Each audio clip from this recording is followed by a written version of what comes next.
नमस्कार। आज हम बात करेंगे कर्क राशि की, जिसका स्वामी चंद्रमा होता है, जो जल तत्व है। तो ये वर्ष 2023 कर्क राशि वालों के लिए किस प्रकार से खुशियों को लेकर के आ रहा है और कैसा उनका स्वास्थ्य रहेगा, विदेश यात्रा का योग है कि क्या है, भाग्य कैसा रहेगा और कर्मठ कितने होंगे, इसकी बात हम करेंगे। तो राशि प्रवेश के समय, वर्ष प्रवेश के समय आपका चंद्रमा राहु के साथ में हो गया दशम भाव में।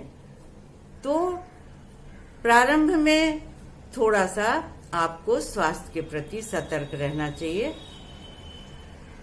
आगे तो चंद्रमा की गति इतनी जल्दी होती है, 27 दिन में चंद्रमा घूमता रहता है सभी राशियों में जाकर के। तो फिर जिन जिन राशियों के साथ में मिलता है उनका स्वभाव वो लेता रहता है। सभी ग्रहों में अभी बृहस्पति आपके बहुत ही शुभ भाग्य भाव में ही बैठे हुए हैं, तथा मंगल ये भी आपके लाभ भाव में बैठ करके पंचम भाव को चारों चरण से देख रहे हैं।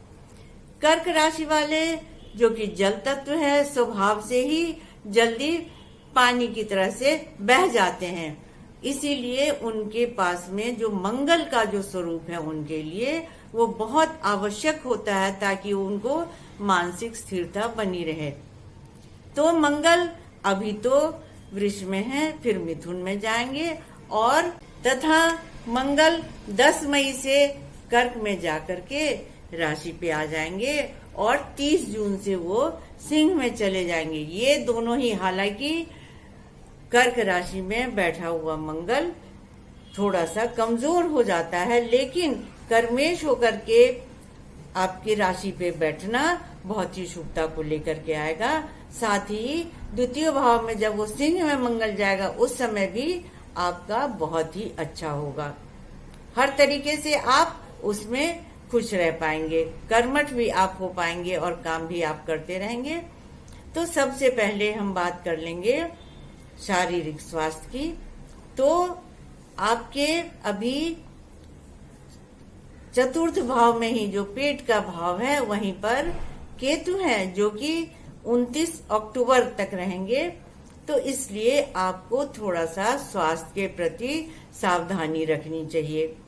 जहां तक हो सके बहुत ज्यादा तला भुना पदार्थ का सेवन न करें, वो आपके लिए तकलीफ लेकर के आ सकता है। शिक्षा के लिए समय आपका 21 अप्रैल तक बहुत अच्छा है, क्योंकि बृहस्पति पंचम भाव को चारों चरण से देख करके और बहुत ही शुभ फल देंगे। तो ये समय आपके लिए शिक्षा के लिए बहुत ही उत्तम है।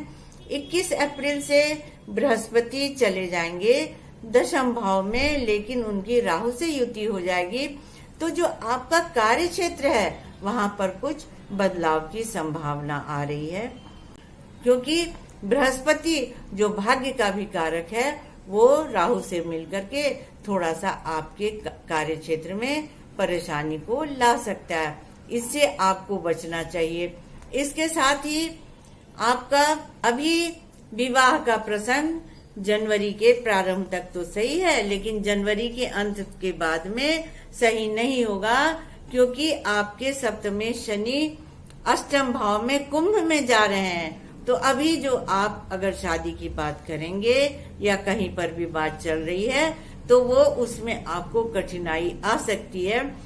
15 दिन तक ही, 14 जनवरी से लेकर के और माह के अंत तक ही आपका शुभ समय विवाह का बनता है, और नहीं तो फिर उसके बाद में नवंबर में जब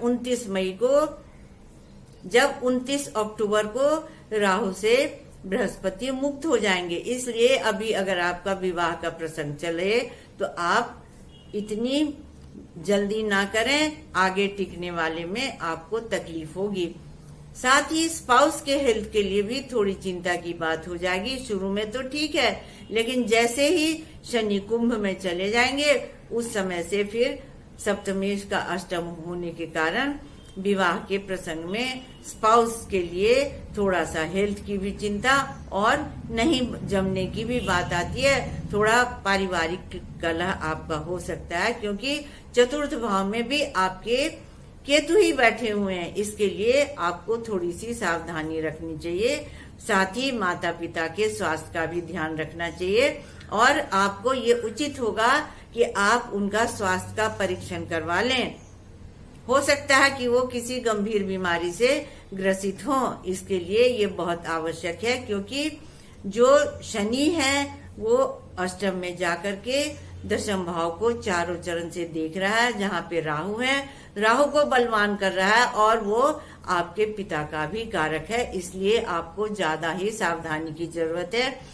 साथ ही 14 अप्रैल से जब सूर्य और राहु की युति हो जाएगी दशम भाव में, उस समय भी थोड़ा सा कष्ट का समय हो सकता है, इसलिए आप इन बातों को ध्यान दें और आगे आप उस पर अमल करें।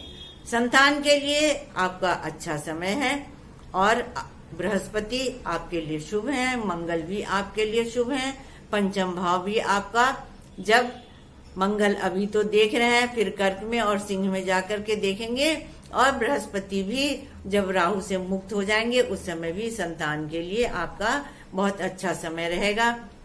धन प्राप्ति के लिए आपका बहुत अच्छा योग है, अभी भी मंगल और फिर बाद में भी जब कर्मेश होकर के मंगल आपके दूसरे भाव में जाएंगे उस समय पर भी धन प्राप्ति में आपको कोई कठिनाई नहीं होगी।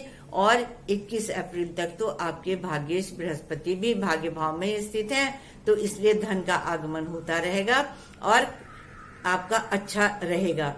विदेश यात्रा का भी आपका बहुत अच्छा समय चल रहा है, क्योंकि आपके अष्टमेशी शनि अष्टम भाव में बैठ गए हैं, तो विदेश जाने के भी आपके योग बहुत अच्छे बनते हैं। अगर आप शिक्षा के लिए भी जाना चाहते हैं तो वो भी आप जा सकते हैं।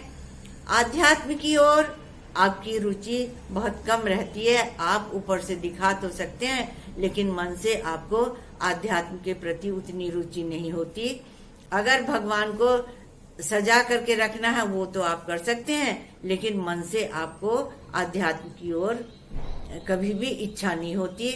साथ ही मानसिक सुख आपको मिलता तो बहुत है, लेकिन आपके लिए मानसिक सुख भी हमेशा ही पानी की तरह से बह जाता है, क्योंकि आप कहीं पर भी स्थिर होकर के नहीं रहते, आपका चिंतन भी स्थिर होकर नहीं रहता। चंद्रमा की जैसी गति होती है, 15 दिन तो बहुत प्रसन्न रहते हैं चंद्रमा, और 15 दिन बहुत ही कमजोर हो जाते हैं। आपको एक चीज मैं और भी बता दूं कि आप इसके लिए सावधानी रखें ग्रहण के समय के लिए भी, क्योंकि वो भी आपको थोड़ा सा, जब भी चंद्र ग्रहण लगेगा तो आपके शरीर के लिए, आपके मन के लिए तकलीफ को लेकर के आ सकता है।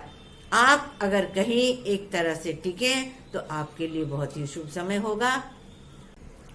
आप माह पर्यंत ज्योतिरूपम च स्वरूपम रूप संस्थितम सर्वज्ञम सर्वरूपस्थम सर्वेशम सर्वतोमुखम मंत्र का जाप करते रहें वर्ष पर्यंत, तो आपके लिए बहुत ही शुभ होगा और हर प्रकार से आपके लिए अच्छा होगा। आप आगे का वीडियो और देखें, सिंह का वीडियो देखें, क्योंकि सभी वीडियो इसलिए देखना आवश्यक है कि परिवार में सभी राशि के लोग रहते हैं तो सामंजस्य उसमें हो सके। और अगले वीडियो तक के लिए नमस्कार।